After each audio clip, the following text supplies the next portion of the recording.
第10位サウ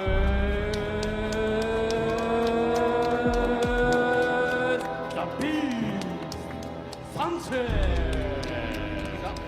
Alam nyo ba na napakatindi pala ng boksingero na tinaguri ang The Beast ng bansang Amerika? Ito ang makakalaban ngayon ni Casimero na si Saul Sanchez. May record na 21 na panalo, 12 sa pamamagitan ng KO. At kahit na ito ay may 3 talo, hindi pa ito na KO. Kaya mamaw po talaga ang kalaban ni Casimero. Quiere noquear temprano Saúl Sánchez. Se aguanta. A ver derecha y se va al piso de nuevo. Y es todo, dice el referee, es todo. Es el espectáculo. Y de sobra puede ir. Ito rin ang may hawak ng record bilang the craziest knockout of all time ng 3 beses niyang brutal na pabagsakin ang undefeated na boxer rin ng Amerika na si Jericho O'Quinn sa loob lamang ng round 1. Beautiful, very accurate. Put him down, was really hurt. And Sanchez had all the time. That was the first knockdown. He had all the time in the world to get him out of there. Here's the second knockdown. And I believe it's going to be like a right hand. Overhand right. Right in the temple, Barry. Very smart fighter. Took his time. He wasn't in a hurry. He wasn't in a rush. Just landed. Nice, solid power shots. Accurate with them. And down he went. And obviously, the guy's not used to being knocked out. He jumped right back up. Might have been well advised to stay down for the count. Yeah, but you know, that's the winning spirit in O'Quinn. You know, you're right. That's the third. At alam nyo ba kung bakit napakatindi ng record ni Saul Sanchez? May lahi pala itong Meksikano na kung saan lumamang talaga si Casimero dahil ang lahat ng mga Meksikano na nakalaban ng ating pambato na si Cuadro Alas General Casimero ay kanyang tinalo, pinabagsak sa pamamagitan ng KO.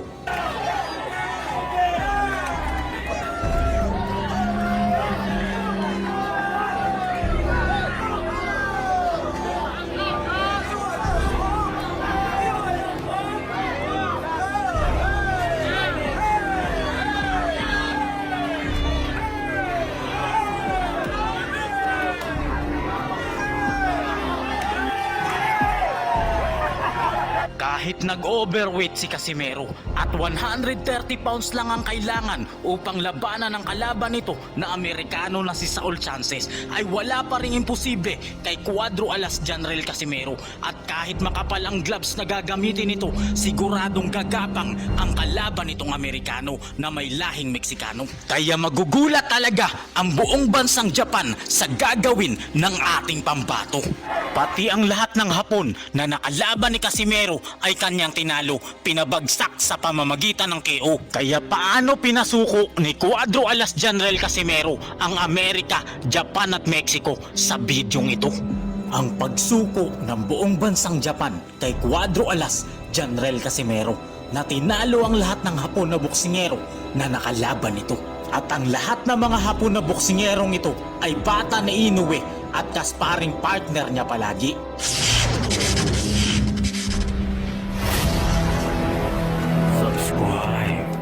Matapos magretiro ng pambansang kamao ay tila naungusan na tayo ng bansang Japan pagdating sa sport na palakasan, ang boxing.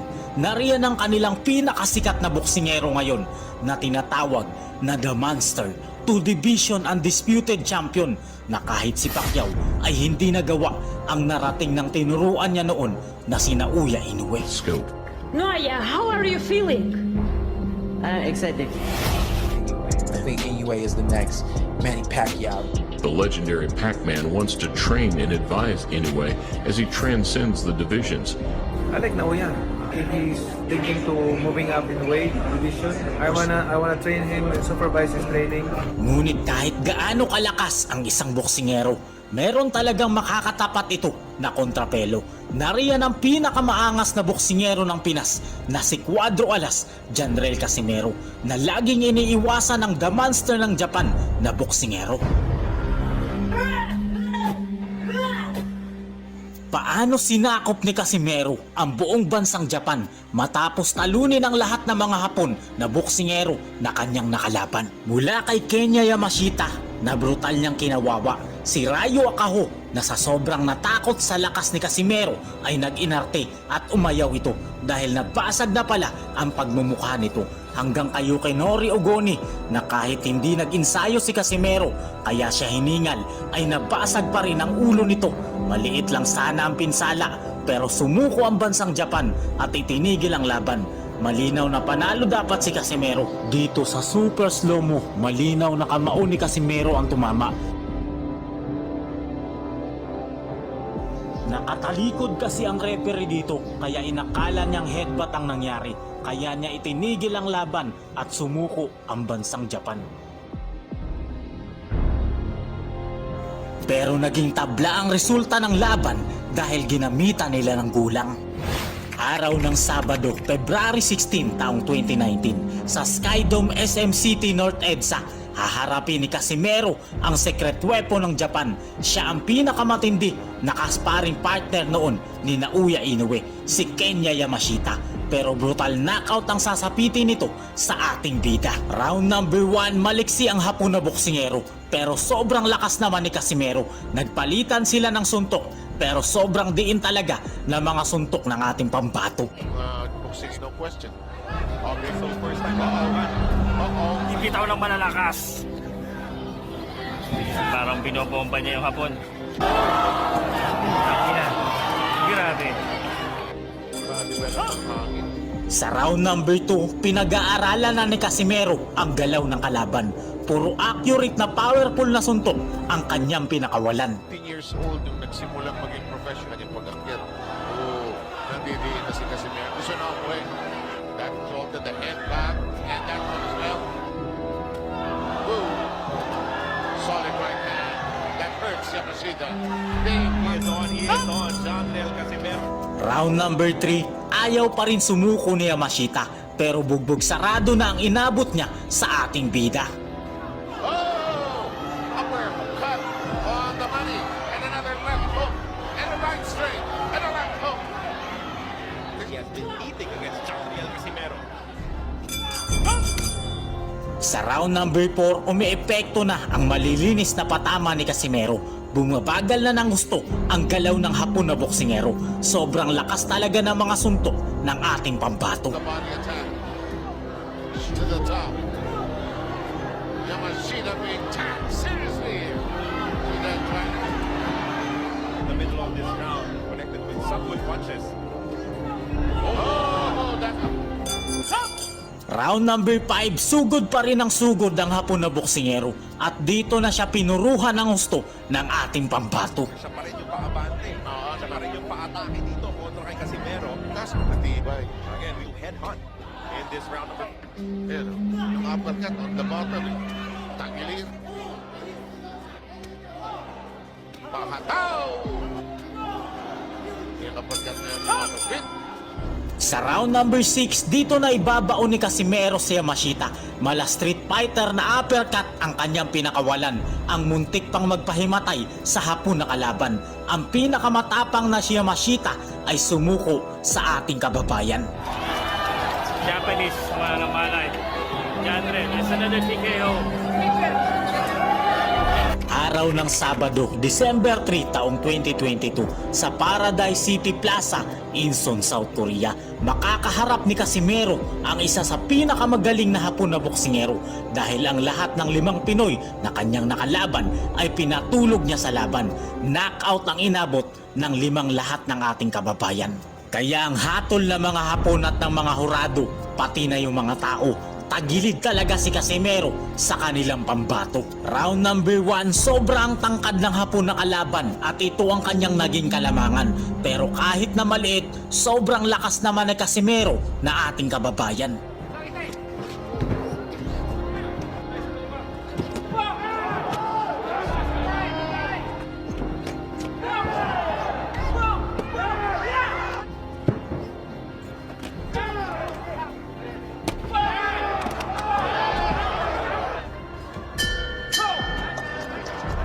Sa round number 2, nanggigil talaga dito si Casimero kaya siya napasubsob at nagmukhang napabagsak ng kalaban. Kaya ang bias na referee agad siyang binilangan.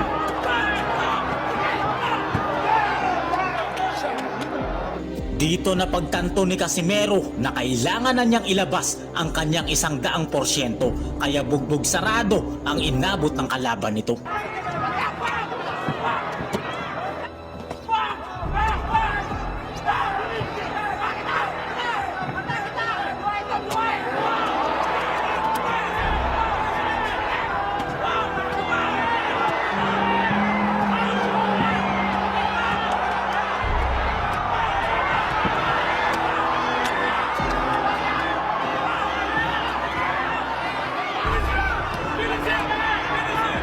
Hilong-hilo na dito si Akaho at di na niya malaman kung saan ang gagaling ang suntok ni Casimero.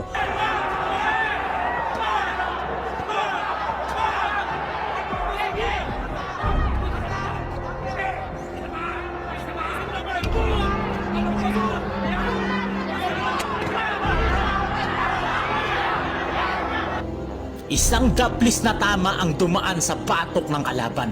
Sumenyas ang referee at nag-warning kay Casimero. At ito ang ginawang dahilan ni Akaho para makatakas sa lakas ng kamao ng ating pambato. Nabasag na pala ang panga nito kaya siya nag-inarte dahil sobra siyang natakot kay Cuadro Alas General Casimero. Ang isa sa pinakamatapang na mandirigmang Hapon ay napasuko ng ating pambato. Nanalo si Casimero dito sa pamamagitan ng KO dahil napag-alaman ng Boxing Commission sa Korea na nawasak talaga si Akaho ng ating bida. Araw ng Huwebes, October 12 taong 2023 sa maalamat na Arayaki Arena, Tokyo, Japan, magaganap ang kauna-unahang laban dito ni Casimero. Sa baluarte ng mga Hapon, dumayo ang ating boksingero. Makakaharap niya rito si Yukinori Ogoni, ang isa sa madalas na kasparing partner ni Naoya Inoue. Dahil malapit sa lugar ng pamilya ang naging training ground ng ating bida at sa pag-aakala ni Casimero na walang lakas at nagretiro na ang kanyang makakalaban, tinamad na pong mag-insayo at makipag-sparring ang ating boksingero. Sa makatuwid, wala sa kondisyon ng ating bida nang tumuntong ito sa ibabaw ng lona, kaya puro hingal at hika ang inabot niya. Pero dahil sa kanyang lakas at purong talento sa laban, nabasag pa rin niya ang ulo ng kalaban. Round number 1, napakatangkad ng kalaban ni Casimero. Lamang na lamang sa pisikal na anyo ang Hapon na boksingero. Sobrang diin agad ng malatangke na atake ni Casimero. リボディさらにキックリーダー思い切っていったさあさらにここでまとめるかしかし一方頭下げのタイツオギリリードしてまたしかし右キック足取りが前に出ます足取りがオギリを今どう見せませんそしてそうですね序盤のところどういうことでしょうかリードキックって言いましたがそのリーダーリーダーどうですか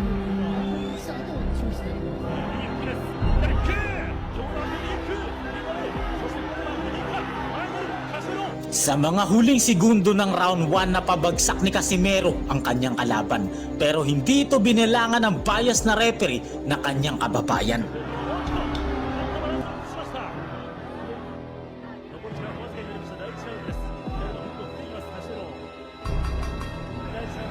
Sa round number 2, napapaatras agad dito ang Hapon na kalaban sa sobrang lakas na mga binibitawan ni kabayan. Kahit sobrang tangkad ng kalaban, nagawa pa rin siyang saktan ng ating kababayan.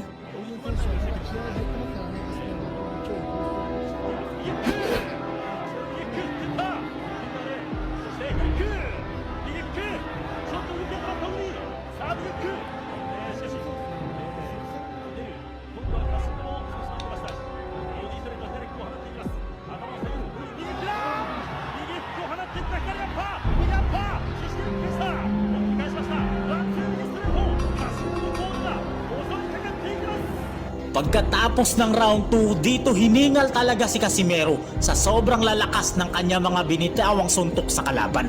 Round number 3, lamang na lamang pa rin dito si Casimero. Bawat bira, napapaatras talaga ang kalaban nito.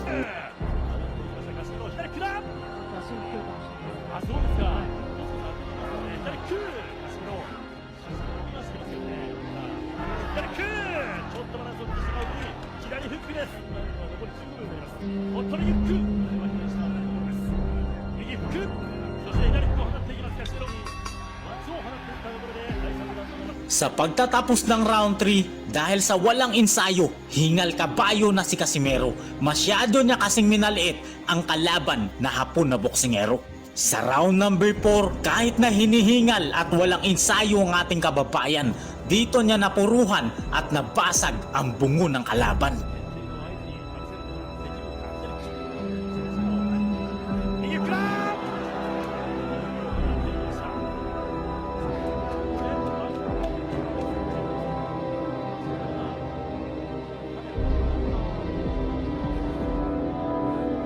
Kitang-kita sa replay na kamao ang tumama, pero dahil sa sobrang takot ng mga Hapon na mapahiya sa kanilang sariling bansa, napasuko sila at gumamit ng daya.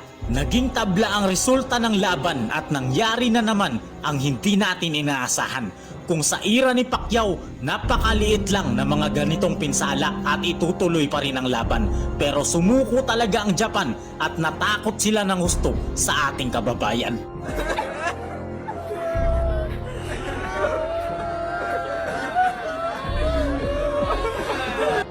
Paano pinasuko ni Cuadro Alas General Casimero ang buong bansang Mexico nang talunin nito ang lahat ng Meksikano na nakalaban ng ating boksingero?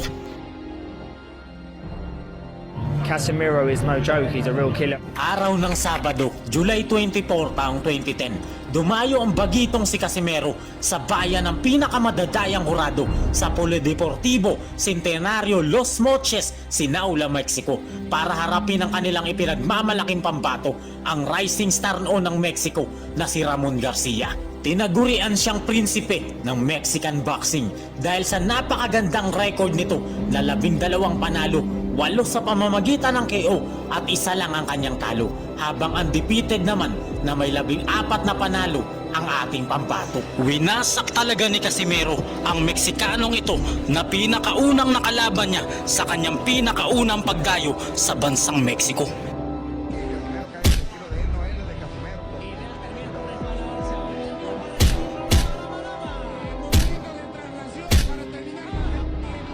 Ang pinakaunang Meksikano na winasak ni Casimero. Dahil sa Meksikanong ito, natuto ang tinaguri ang pinakamaangas na boksingero ng Pinas na kailangan talagang patulugin ang kalaban kapag siya ay dumadayo sa laban. Dahil kahindik-hindik na dayaan ang ginawa sa ating kababayan. Ang bansang Mexico ay kilala sa buong mundo sa pagkakaroon nito ng magagaling, matatapang at di-kalibreng boksingero, at ang bansang Pilipinas naman ang naging katapat nito na kontrapelo. Noong namayagpag si Manny Pacquiao sa international boxing, halos naubos ang magagaling na boksingero ng bansang Mexico. Pero nang matapos ang kanyang ira at karera, ay tila ba may pumalit sa kanya, si Cuadro Alas General Casimero. Ang tinaguri ang angas ng Pinas. Ang lahat ng mga nakalaban na Meksikano ay kanyang tinalo. Lahat ng mga ito ay bumagsak sa kanyang kamao. Mula kay Pedro Guevara, isang undefeated na Meksikano, ang saging na nabuwal nang makatikim ng isang napakalakas na suntok galing kay Cuadro Alas General Casimero.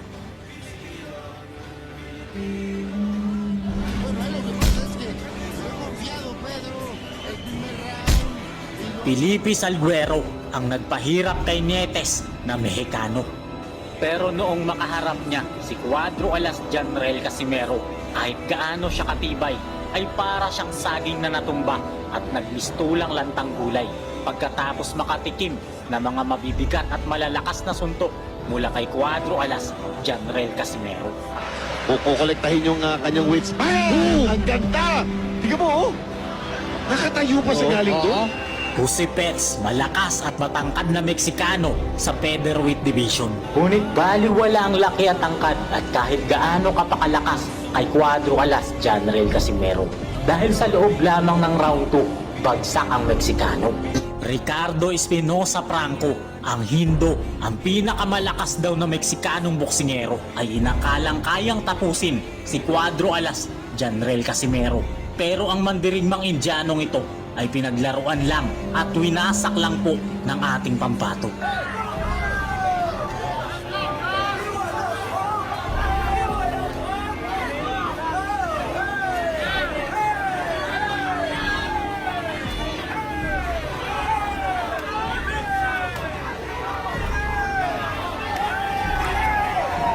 Cesar Ramirez, isang dekalibreng boksingero ng Mexico na nagpahirap kay Cuadro Alas, Janrel Casimero. Oh, down, it's down, it's down. And I think it's out. It's over. That's it. Oh, what a... We knew it was out.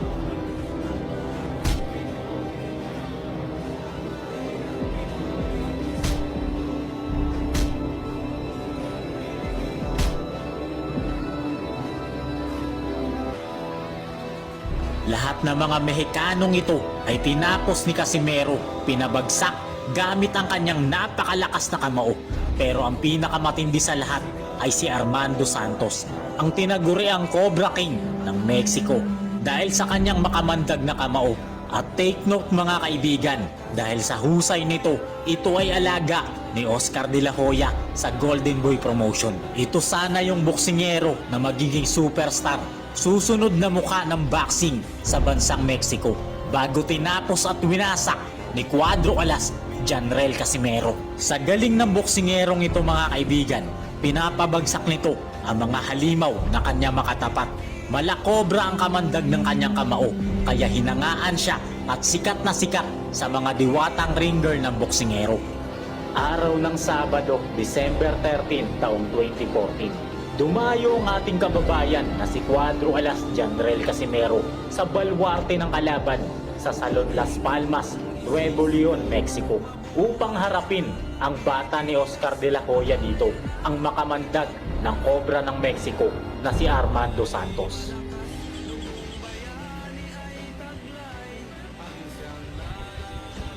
Ang laban na ito ay ang main event ng torneo at si Oscar De La Hoya din ang promoter ng laban na ito. Underdog pa si Janrel Casimero dito at inakala talaga ng mga Mexicano na mananalo talaga ang kanilang pambato.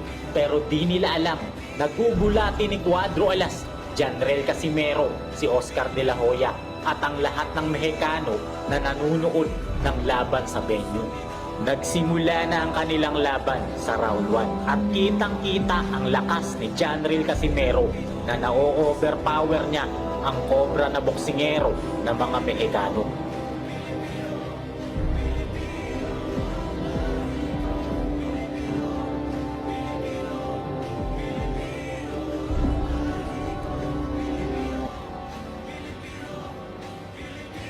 Mismatch talaga ang laban dito dahil napakalakas at napakagaling ni Cuadro Alas, Janrel Casimero.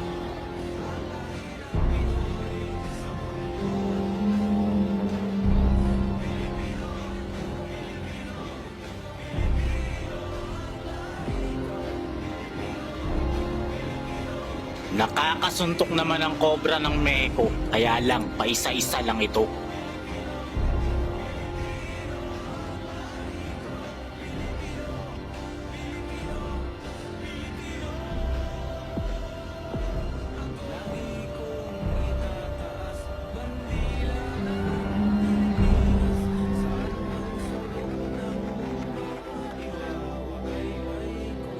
Halatang halata dito ang pagkakaiba ng katawan ng dalawang boksingero. Napakalaki ni Armando Santos na Cobra ng Mexico, habang payat naman si Cuadro Alas na ating pambato. Pero mas madiin pa rin talaga ang mga suntok ni Janrel Casimero.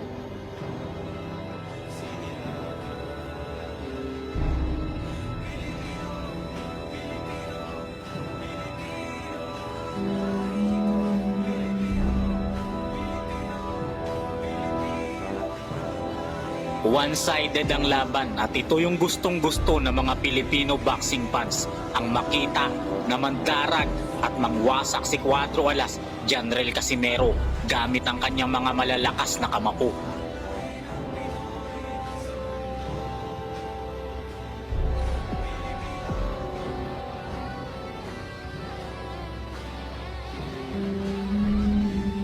Hindi naman basta-basta nagpapatalo ang Cobra ng Mexico at pinapakita na rin na kaya niyang manalo laban kay Cuadro Alas, Janrel Casimero.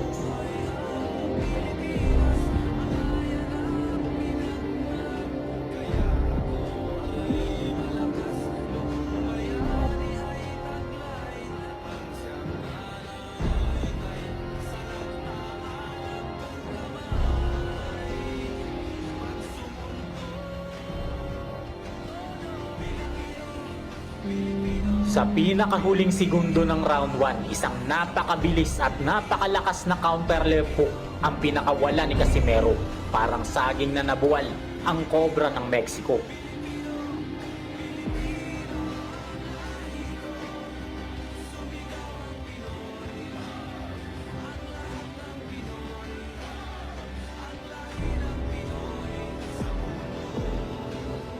Binilangan ito ng referee at nakatayo pa, pero halatang halata na hilong-hilo na siya. Tumunog na ang bell, kaya nakaligtas pa ang Cobra. Sa round 2, parang bombang sumabog si Cuadro Alas Janrel Casimero. Nagpakawala ng kaliwat kanang suntok na muling nagpatumba sa Cobra ng Mexico.